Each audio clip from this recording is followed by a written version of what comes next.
કેશોદ નગરપાલિકાને અ વર્ગનો દરજ્જો મળતા સુઆયોજિત વિકાસના દ્વાર ખુલ્યા છે। નાગરિકોને ઉત્તમ સુવિધાઓ પ્રાપ્ત થાય તેવા ઉદ્દેશ્ય સાથે કેશોદ નગરપાલિકાને બ વર્ગમાંથી અ વર્ગમાં રૂપાંતરિત કરવાનો નિર્ણય લેવાયો છે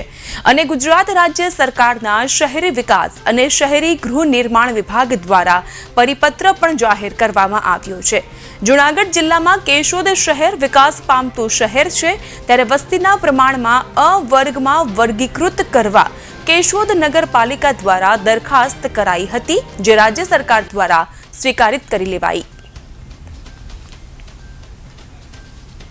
ગુજરાત સરકારશ્રીના 10/3/2024ના નોટિફિકેશન પ્રમાણે કેશોદ નગરપાલિકાને અ વર્ગની નગરપાલિકાને વર્ગીકૃત કરવામાં આવેલી છે। આ પહેલાં કેશોદ નગરપાલિકા બ વર્ગ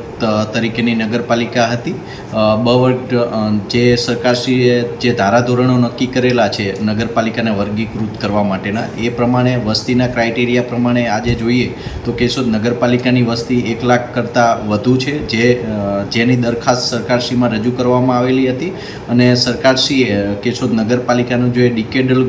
ગ્રોથ રેટ છે વસ્તીનો, તેને ધ્યાનમાં રાખી અને હાલના પ્રોજેક્શન પ્રમાણે કેશોદ નગરપાલિકાની વસ્તી 1 લાખ ઉપરની થતી હોય એટલે કેશોદ નગરપાલિકાને અ વર્ગની નગરપાલિકામાં વર્ગીકૃત કરી છે અને એ વર્ગની નગરપાલિકામાં વર્ગીકૃત થવાને કારણે કેશોદ નગરપાલિકાને અ વર્ગની જે નગરપાલિકાને જે સરકારશ્રીના અનુદાનો મળે છે તેમાં પણ વધારો થશે અને સરકારશ્રી દ્વારા જે ગ્રાન્ટ મળે છે એમાં વધારો થવાથી લોકોની સુખાકારી માટેના જે વિકાસના કામો છે તેને પણ વેગ મળશે।